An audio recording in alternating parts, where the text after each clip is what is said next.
আসসালামু আলাইকুম বন্ধুরা, আশা করি আপনারা সকলেই ভালো আছেন। প্রিয় বন্ধুরা, উম্মুল মুমিনিন হযরত খাদিজা রাদিয়াল্লাহু তাআলা আনহার ইন্তেকালের পর ওনার জানাজার নামাজ পড়ানো হয়নি। কিন্তু কেন? এবং সেদিন হযরত খাদিজা রাদিয়াল্লাহু তাআলা আনহার মৃত্যু হয় সেই দিনটি ছিল রমজান মাস। কিন্তু রমজান মাস থাকা সত্ত্বেও কেন সেই দিন কেউ রোজা রাখেনি? হযরত খাদিজা রাদিয়াল্লাহু তাআলা আনহার মৃত্যুর বছরকে কষ্টের বছর কেন বলা হয়? এই সকল প্রশ্নের উত্তর আজকে এই ভিডিওর মাধ্যমে আমরা আপনাদেরকে জানাবো। প্রিয় দর্শক বৃন্দ, হযরত খাদিজা রাদিয়াল্লাহু তাআলা আনহা হচ্ছেন প্রথম নারী যাকে কুরআনের আয়াত দ্বারা উম্মুল মুমিনিন অর্থাৎ মুমিনদের মা উপাধি দেওয়া হয়েছে। এছাড়াও কোরআনে কারিমে হযরত খাদিজা রাদিয়াল্লাহু তাআলা আনহা সম্পর্কে এবং দ্বীনের খেদমতে তার অবদান সম্পর্কে অনেক কথা বলা হয়েছে। রাসূলুল্লাহ সাল্লাল্লাহু আলাইহি ওয়াসাল্লামের সাথে বিয়ে হওয়ার পূর্বে তিনি মক্কার অনেক বড় ধনী ব্যবসায়ী রমণী ছিলেন। তার ব্যবসায়ী কাফেলার নিযুক্ত উটের সংখ্যা প্রায় ৮০,০০০ ছিল। সেই সকল উটের মাধ্যমে তিনি শাম, সিরিয়া, মিশর এবং ইয়েমেনে তিনি ব্যবসায়ী কাফেলা প্রেরণ করতেন। কিন্তু আল্লাহর রাসূলের সাথে বিয়ে হওয়ার পর তিনি তার সমস্ত সম্পদ ইসলামের কল্যাণে আল্লাহর রাসূলের হাতে সমর্পণ করেন, যাতে ইসলামের প্রচার এবং প্রসারে ব্যয় করতে পারেন। উম্মুল মুমিনিন হযরত খাদিজা রাদিয়াল্লাহু তাআলা আনহা অত্যন্ত সম্ভ্রান্ত বংশের রমণী ছিলেন। তার পিতা খুয়াইলিদ ইবনে আসাদ এবং মাতা ফাতেমা বিনতে জাহিদা তার বংশের পরম্পরার পিছনে গিয়ে আল্লাহর রাসূলের বংশের সাথে মিলিত হয়, যে কারণে তার বংশমর্যাদা আল্লাহর রাসূলের স্ত্রী হবার মতোই উপযুক্ত ছিল। হযরত খাদিজা রাদিয়াল্লাহু তাআলা আনহার বয়স হস্তি বাহিনীর আক্রমণের ১৫ বছর পূর্বে হয়েছিল এবং নবীজির হিজরতের বয়স তার বয়স ৬৫ বছরে উপনীত হয়। তিনি ৬৫ বছর বয়সে ইন্তেকাল করেন। হে আল্লাহর রাসূল, আপনার নিকট খাদিজা রাদিয়াল্লাহু তাআলা আনহা আগমন করেছেন। তার হাতে একটি পাত্র রয়েছে, তাতে তরকারি এবং খাবার দাবার নিয়ে আসছেন। যখন তিনি আপনার কাছে আসবেন, আপনি তাকে জানিয়ে দিবেন যে আল্লাহ তাআলা এবং জিব্রাইল আলাইহিস সালাম তাকে সালাম জানিয়েছেন এবং তাকে সুসংবাদ দিবেন জান্নাতের মাঝে তার জন্য একটি মণিমুক্তা খচিত প্রাসাদ তৈরি করা হয়েছে, যেখানে কোনো কষ্ট থাকবে না, কোনো শব্দ হইহুল্লোড় থাকবে না, শান্তি এবং নীরবতা বিরাজ করবে।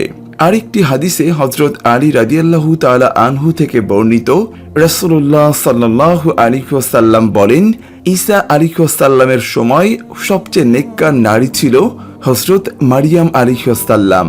ঠিক তেমনি আমার সময় সবচেয়ে সম্মানিত এবং নেককার নারী হচ্ছে খাদিজা। হযরত আব্দুল্লাহ ইবনে আব্বাস রাদিয়াল্লাহু তাআলা আনহু হতে বর্ণিত, নবী করিম সাল্লাল্লাহু আলাইহি ওয়াসাল্লাম একদিন মাটিতে 4টি দাগ টানলেন।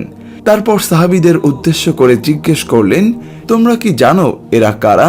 সাহাবীরা উত্তর দিল, আল্লাহ এবং তার রাসূল সবচেয়ে ভালো জানেন।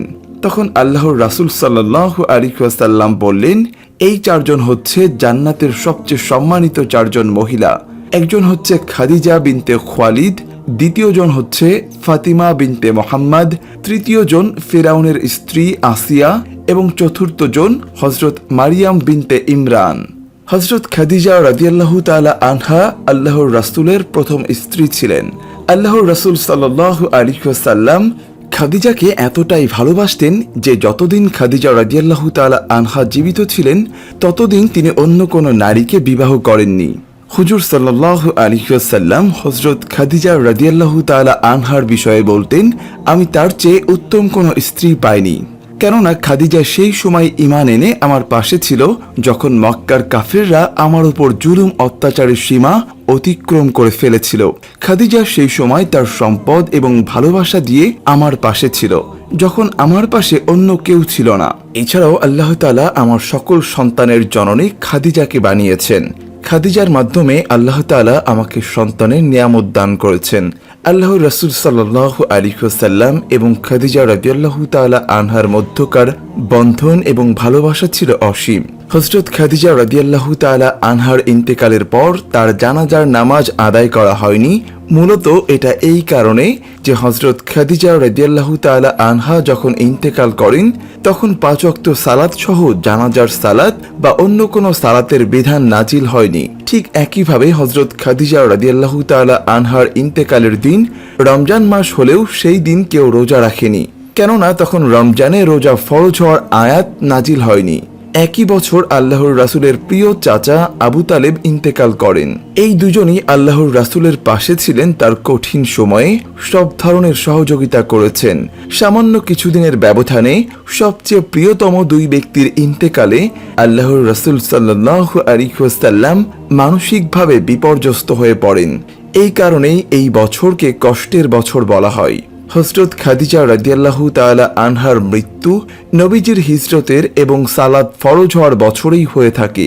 হিজরতের কয়েক মাস আগে হযরত জিবরাইল আলাইহিস সালামের সুসংবাদ অনুযায়ী হযরত খাদিজা রাদিয়াল্লাহু তাআলা আনহা জান্নাতে নির্মিত মণিমুক্তার নির্মিত প্রাসাদে রয়েছেন।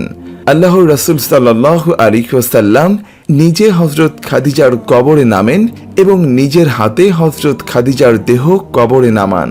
হযরত খাদিজা রাদিয়াল্লাহু তাআলা আনহার গর্ভে আল্লাহর রাসূল সাল্লাল্লাহু আলাইহি ওয়াসাল্লামের 6টি সন্তান জন্ম হয়, যার মধ্যে 2টি পুত্র সন্তান যারা শিশু বয়সেই ইন্তেকাল করেন এবং 4টি কন্যা সন্তান। হযরত কাসিম বিন মুহাম্মদ আল্লাহর রাসূলের সবচেয়ে বড় সন্তান ছিলেন। এই ছেলের নাম অনুযায়ী আল্লাহর রাসূল সাল্লাল্লাহু আলাইহি ওয়াসাল্লামের একটি কুনিয়াত উপনাম রয়েছে আবুল কাসেম।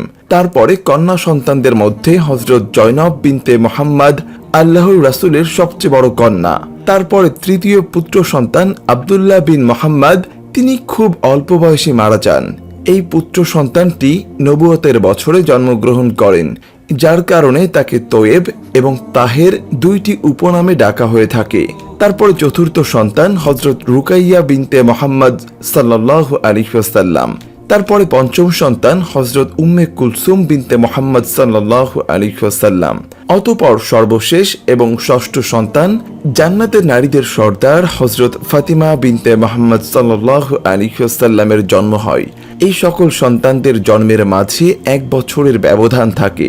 হযরত খাদিজা রাদিয়াল্লাহু তাআলা আনহা নিজের সন্তানদের খুবই ভালোবাসতেন। হযরত খাদিজা রাদিয়াল্লাহু তাআলা আনহার 5টি বিশেষ মর্যাদা ছিল। সর্বপ্রথম তিনি আল্লাহর রাসূলের প্রথম স্ত্রী হওয়ার গৌরব অর্জন করেন। তিনি যখন আল্লাহর রাসূলের স্ত্রী হন তখন তার বয়স 40 বছর। তা সত্ত্বেও তিনি যতদিন জীবিত ছিলেন আল্লাহর রাসূল সাল্লাল্লাহু আলাইহি ওয়াসাল্লাম দ্বিতীয় বিয়ে করেননি। রাসূল সাল্লাল্লাহু আলাইহি ওয়াসাল্লামের প্রিয়তমা স্ত্রী খাদিজা রাদিয়াল্লাহু তাআলা আনহা মারা যাওয়ার আগে রাসূল সাল্লাল্লাহু আলাইহি ওয়াসাল্লামের 2টো হাত ধরে বললেন, আমাকে কথা দিন আপনার গায়ের জুব্বা দিয়ে আমার কাফনের কাপড় বানাবেন, আর নেই যাতে আমাকে কবরে নামিয়ে দিয়ে আমার সওয়াল জবাব শেষ না হওয়া পর্যন্ত আপনি কবরের পাশেই থাকবেন, আমাকে একা ফেলে যাবেন না। রাসূল সাল্লাল্লাহু আলাইহি ওয়াসাল্লাম অশ্রুসিক্ত নয়নে বললেন, হে আমার প্রিয়তমা স্ত্রী, আমি কথা দিচ্ছি। খাদিজা রাদিয়াল্লাহু তাআলা আনহা শেষ নিঃশ্বাস ত্যাগ করলেন। গোসল জানাজা শেষ করে রাসূল সাল্লাল্লাহু আলাইহি ওয়াসাল্লাম তার প্রিয়তমা স্ত্রীকে নিজেই কবরে শুইয়ে দিলেন। অশ্রুজল চোখে কবরের পাশে দাঁড়িয়ে রইলেন। হাবিবের এমন বিমর্ষ মানসিক অবস্থা দেখে মহান আল্লাহ তাআলা ফেরেশতা জিবরাইল আলাইহিস সালামকে পাঠালেন। জিবরাইল আলাইহিস সালাম এসে সালাম দিয়ে জানতে চাইলেন, হে আল্লাহর রাসূল, আপনি এভাবে আপনার স্ত্রীর কবরের পাশে এভাবে দাঁড়িয়ে আছেন কেন? রাসূল সাল্লাল্লাহু আলাইহি ওয়াসাল্লাম বললেন, হে জিবরাইল, আমি প্রিয়তমা স্ত্রীকে কথা দিয়েছি তার সওয়াল জবাব শেষ না হওয়া পর্যন্ত আমি এখান থেকে নড়ব না। জিবরাইল আলাইহিস সালাম বললেন, হে আল্লাহর রাসূল, আপনি জেনে রাখুন আল্লাহ তাআলা ঘোষণা করেছেন খাদিজা রাদিয়াল্লাহু তাআলা আনহাকে করা মুনকার নাকিলের সওয়ালের জবাব আল্লাহ তাআলা আরশে আজিম থেকে নিজেই দিয়ে দিবেন। সুবহানাল্লাহ। এই সেই খাদিজা রাদিয়াল্লাহু তাআলা আনহা যাকে মহান আল্লাহ তাআলা সালাম দিয়েছেন। যেখানে তিনি কবরের সওয়াল জবাবকে ভয় পেয়েছেন, সেখানেই আমরা যেন চিন্তাই করি না কবরের জীবন নিয়ে।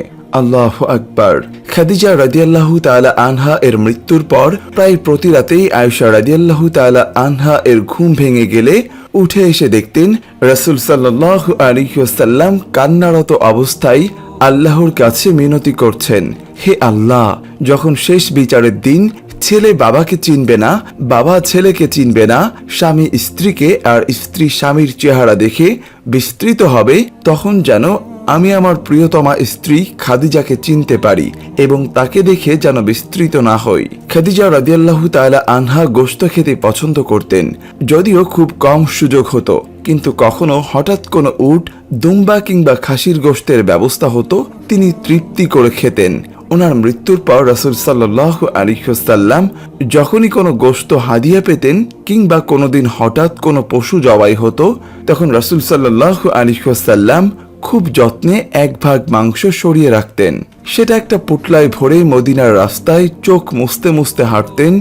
প্রিয়তমা খাদিজা রাদিয়াল্লাহু তাআলা আনহা এর কোনো পুরনো বান্ধবীর দেখা পান কিনা সেই আশায় কোনো বান্ধবীকে দেখলে পোটলাটা দিতেন। বন্ধুরা, আল্লাহ তাআলার কাছে এই দোয়া করি যেন আমাদেরকে কিয়ামতের দিন আল্লাহর রাসূলের শাফায়াত নসিব করেন। আমিন।